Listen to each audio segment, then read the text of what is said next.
ونصلي ونسلم على رسوله الكريم اما بعد فاعوذ بالله من الشیطان الرجیم بسم اللہ الرحمن الرحیم زین للناس حب الشہوات من النساء والبنین والقناطیر المقنطرہ من الذهب والفضہ صدق اللہ مولانا العظیم۔ حضرین محترم، رمضان کے اس دوسرے عشرے میں مغفرت فرگیونس کی ٹاپکس کو لے کر ہم آج پھر حاضر ہیں۔ ہمارا موضوع ہے دنیا سے بے رغبتی کا بیان۔ دنیا کے اٹیچمنٹس، دنیا سے لگاؤ جو ہے سارے پرابلمس، سیڈنس کا ذریعہ ہے۔ اب آئیے قرآن مجید، احادیث مبارکہ اور بزرگان دین کے احوال سے اس موضوع پر غور کرتے ہیں۔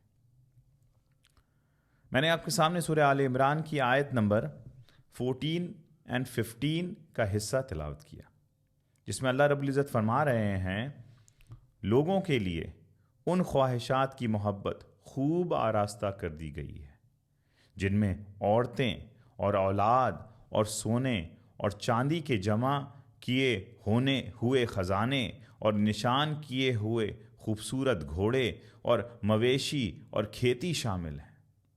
یہ سب دنیاوی زندگی کا سامان ہے اور اللہ کے پاس بہتر ٹھکانہ۔ سورہ الانعام آیت نمبر 32 میں فرمایا، اور دنیاوی زندگی کی عیش و عشرت کھیل اور تماشے کے سوا کچھ نہیں، اور یقیناً آخرت کا گھر ہی ان لوگوں کے لیے بہتر ہے جو تقوی اختیار کرتے ہیں۔ کیا تم حقیقت نہیں سمجھتے؟ سورہ کہف آیت نمبر 46۔ مال اور اولاد تو صرف دنیاوی زندگی کی زینت ہے، اور حقیقت میں باقی رہنے والی تو نیکیاں ہیں جو آپ کے رب کے نزدیک ثواب کے لحاظ سے بھی بہتر ہے اور آرزو کے لحاظ سے بھی خوب تر ہے۔ پھر سورہ حدید آیت نمبر 20 میں فرمایا، جان لو کہ دنیا کی زندگی محض کھیل اور تماشا ہے اور ظاہری آرائش ہے، اور آپس میں فخر اور خود ستائی اور ایک دوسرے پر مال اور اولاد میں زیادتی کی طلب ہے۔ یہ سب ایک فراڈ ہے، ایک مصنوعی زندگی ہے، ایک چکوچوند ہے، اور اس نے ختم ہو جانا ہے جیسے ہی حالت نظام میں ہم نے پہنچنا ہے۔ اب آئیے چند احادیث مبارکہ۔ حضرت عائشہ صدیقہ رضی اللہ عنہا نے عروہ بن زبیر سے فرمایا، اے بھانجے، ہم چاند دیکھتے یہاں تک کہ 2 مہینوں میں 3 چاند دیکھ لیتے۔ تیسرے چاند سے مراد تیسرے مہینے کا چاند ہے جو 2 ماہ پورے ہونے کے وقت دیکھتے تھے، لیکن رسول اللہ صلی اللہ علیہ وسلم کے گھروں میں آگ جلانے کی نوبت نہ آئی ہوئی ہوتی۔ میں عروہ بن زبیر عرض گزار ہوا کہ پھر آپ کی گزار اوقات کس چیزوں پہ ہوتی، گھر کیسے چلتا آپ کا؟ فرمایا کہ 2 سیاہ چیزوں یعنی کھجور اور پانی پر، ماں سوائے اس کے کہ رسول اللہ صلی اللہ علیہ وسلم کے چند انصاری ہمسائے تھے جن کے ریوڑ تھے، وہ اپنے گھروں سے رسول اللہ صلی اللہ علیہ وسلم کی خدمت میں دودھ کا ہدیہ پیش کیا کرتے تھے، تو آپ صلی اللہ علیہ وسلم ہمیں پلا دیا کرتے تھے۔ یہ تاجدار کائنات صلی اللہ علیہ وسلم کی گھر کے معاملات اور گھر کے سچویشنز، اور یہ اہل بیت اطہار کی زندگی۔ یہ حدیث متفق علیہ۔ حضرت عبداللہ بن عمر رضی اللہ عنہ بیان کرتے ہیں کہ رسول اللہ صلی اللہ علیہ وسلم نے میرا کندھا پکڑا، پھر فرمایا، دنیا میں تم ایسے رہو جیسے ایک اجنبی آدمی یا مسافر رہتا ہے۔ حضرت ابن عمر رضی اللہ عنہما فرمایا کرتے کہ جب شام ہو جائے تو صبح کا انتظار نہ کیا کرو، اور جب صبح ہو جائے تو شام کا منتظر نہ رہو، نیز تندرستی میں بیماری کے لیے اور زندگی میں موت کے لیے تیار کرو۔ حضرت ابو سعید خدری رضی اللہ عنہ سے روایت ہے کہ حضور نبی اکرم صلی اللہ علیہ وآلہ وسلم نے فرمایا، ان قریب مسلمان کا بہترین مال اس کی بکریاں ہوں گی جن کے پیچھے وہ پہاڑوں کی چوٹیوں اور چٹیل میدانوں میں اپنے دین کے فتنوں سے بچانے کی خاطر بھاگتا پھرے گا۔ آپ سمجھ لیں، اب تو 1400 سال گزر گئے، اب تو آرائش ہی آرائش ہے، اب تو دنیا ہی دنیا ہے۔ یہ حدیث بھی متفق علیہ۔ عن ابی ہریرہ رضی اللہ عنہ قال قال رسول اللہ صلی اللہ علیہ وآلہ وسلم الدنیا سجن المؤمن وجنت الکافر، رواہ مسلم والترمذی۔ آقا علیہ السلام نے فرمایا، دنیا مومن کے لیے قید خانہ ہے اور کافر کے لیے جنت ہے۔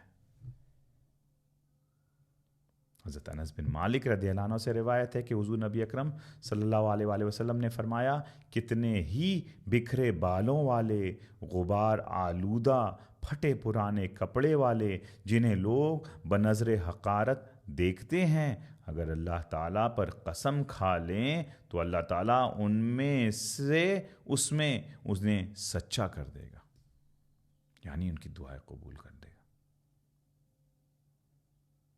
ظاہری طور پہ جو ہمیں دکھتے نہیں ہیں ویل ٹو ڈو ہمارے اسٹینڈرڈس کے حساب سے، اللہ کی بارگاہ میں ان کی مقبولیت کیا ہے۔ اسے امام ترمذی، ابن ماجہ، طبرانی نے روایت کی۔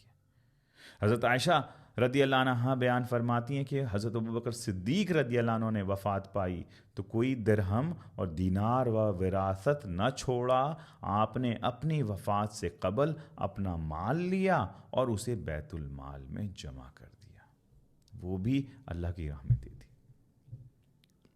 حضرت عبداللہ بن عمر رضی اللہ عنہما سے روایت ہے کہ بے شک حضور نبی اکرم صلی اللہ علیہ وآلہ وسلم نے فرمایا، لوگوں میں سب سے زیادہ عقل مند وہ ہے جو دنیا کی محبت کو سب سے زیادہ چھوڑنے والا۔ اسے امام خوارزمی نے جامع المسانید میں ذکر کیا۔ حضرت حسن رحم اللہ بیان کرتے ہیں کہ حضرت عمر بن خطاب رضی اللہ عنہ لوگوں سے مخاطب ہوئے جبکہ آپ خلیفہ تھے، اور آپ نے ایسا تہبند زیب تن کیا ہوا تھا جس میں 12 پہبند لگے ہوئے تھے۔ امیر المومنین حضرت حسن رحمۃ اللہ علیہ رضی اللہ عنہ بیان کرتے ہیں کہ حضرت عمر بن خطاب ایک کوڑے کرکٹ کے ڈھیر کے پاس سے گزرے تو تھوڑی دیر کے لیے وہاں رک گئے، گویا یہ چیز آپ کے اصحاب پر بڑی گراں گزری، تو آپ رضی اللہ عنہ نے انہیں فرمایا، یہ تمہاری دنیا ہے جس کے لیے تم حریص ہوتے ہو، یہ دنیا۔ حضرت علی بن ابی طالب نے فرمایا، دنیا مردار ہے جس پر فقط کتے جھپٹتے ہیں، لہٰذا اس میں سے کچھ چاہے اسے کتوں میں مل جانا برداشت کرنا چاہیے۔ حضرت عبداللہ بن عمر رضی اللہ عنہما نے فرمایا، اے ابن آدم، اپنے جسم کے ساتھ دنیا میں رہ اور اسے اپنے دل اور فکر سے جدا کر دے۔ حضرت ابراہیم بن ادھم رحمۃ اللہ علیہ نے فرمایا، آزاد شریف انسان دنیا سے نکلنے سے پہلے دنیا سے نکل جاتا ہے، مر جا مرنے سے پہلے۔ حضرت ابو عبداللہ بن خفیف رحمۃ اللہ علیہ نے فرمایا، 40 سال تک مجھ پر صدقہ فطر واجب نہیں ہوا، حالانکہ خاص و عوام میں میری خود سخا کی بہت مقبولیت تھی، سارا کچھ بانٹ دیا کرتے اور صدقہ فطر ہی واجب نہیں ہوا۔ علامہ اقبال فرماتے ہیں کہ کافر کی یہ پہچان کہ آفاق میں گم ہے، آفاق مطلب دنیا، کافر کی یہ پہچان کہ آفاق میں گم ہے، مومن کی یہ پہچان کہ گم اس میں ہے آفاق۔ پھر اکبر الہ آبادی کہتے ہیں دنیا میں ہوں دنیا کا طلبگار نہیں ہوں، دنیا میں ہوں دنیا کا طلبگار نہیں ہوں، بازار سے گزرا ہوں خریدار نہیں ہوں۔ اللہ رب العزت کی بارگاہ میں دعا ہے کہ اللہ تعالی ہمیں اس دنیا میں مصافحت مسافر کی طرح رکھے، اور آخرت کے گھر بنانے اور آخرت کی فکر میں ہمیں توجہ دینے اور اس کے لیے جو ہے تگ و دو کرنے کی توفیق عطا فرمائے۔ آمین بجاہ سید المرسلین۔